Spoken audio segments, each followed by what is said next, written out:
ठीक लगे दी भैया का देव दान साया देव सारी देव गटिया लगाई साया देव सारी देव गटिया लगाई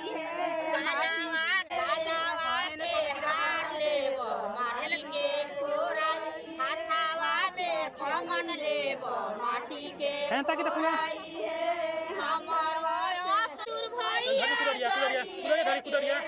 हमर नीचे देखिए 3 आदमी माटी के भैया का देव साया देव सारी देव रुक जा रुक जा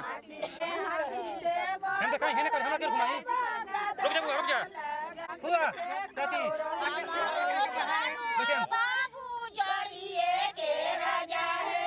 हमारो सुहमा बाबू जड़िए के राजा है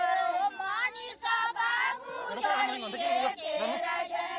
का देव दान है साया देव सारी देखिए ना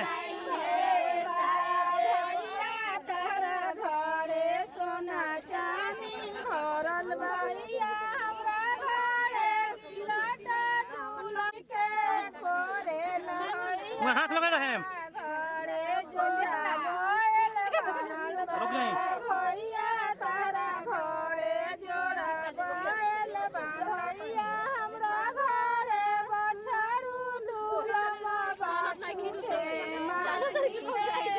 ताकि ताकि हम ताकि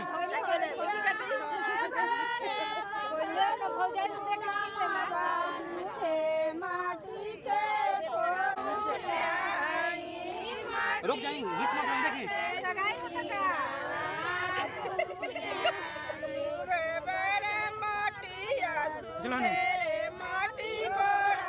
माटी कोड़ी